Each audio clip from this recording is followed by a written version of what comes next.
Naniniwala naman ang kampo ng mga Duterte na may nagtraidor sa dating Pangulo na nauwi sa kanyang pagkakaaresto. Nasa frontline ng balitang yan, si Camille Samonte.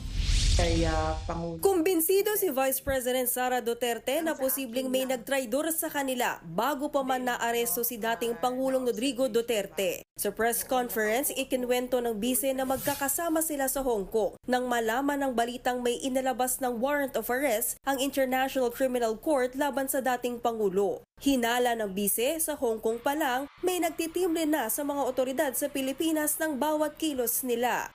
Kung may traitor man, malamang dahil merong nagsabi merong traitor, traitor siya siguro sa information at binigay niya doon sa kabila. But I don't think meron siyang binigay na information na valuable din sa Philippine National Police dahil alam naman ng lahat at hindi tinago na uuwi si Pangulong Duterte. Ayon pa sa bise, mismong si dating Pangulong Duterte ang nagdesisyong agahan ng kanyang flight pauwi ng Pilipinas kahit na may arrest warrant na. Inakala raw kasi ng dating Pangulo na dadalhin muna siya sa korte kapag isinilbi ang warrant pero hindi nga ito ang nangyari. Nang ilipad na ang ama niya pa Netherlands, agad daw naghanap ng abogado si VP Sara. Kaya siya mismo ang pumili sa British-Israeli lawyer na si Nicholas Kaufman para maging lead counsel ni Duterte. Ako ang pumili, ako ang nagsabi kay President Duterte, kay Nicholas Kaufman. Kung palpak man si Nicholas Kaufman, ako po ang mananagot sa taong bayan. Sa ngayon, may mga kinakausap pang karagdagang dayuhang abogado si VP Sara pero hindi na raw niya papangalanan ang mga ito. Si dating Executive Secretary Salvador Medialdea naman na unang kinilala ng ICC bilang legal counsel ng dating Pangulo, posibleng kumalas na rin sa kaso matapos isugod sa ospital. Nabutan na siya ng pangalawang collapse niya doon sa detention center at ngayon ay hindi na siya pinapalabas ng doktor sa hospital.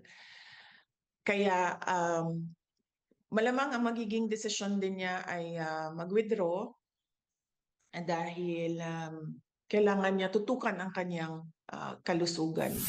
Sa ngayon, nananatili pa rin sa dahig ang Vice Presidente. May return ticket na raw siya sa Abril pero hindi pa tiyak kung kailan siya eksaktong makakauwi sa Pilipinas. Nilinaw rin ni VP Sara na tuloy ang trabaho niya kahit nasa abroad siya. Wala po akong balak na tumira dito sa Netherlands.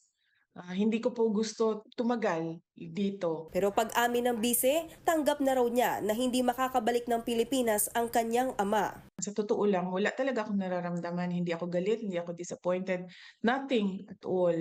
Kasi pointless naman na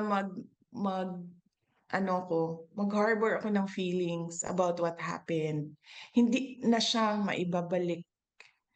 Hindi na mababalik si Pangulong Duterte sa Pilipinas.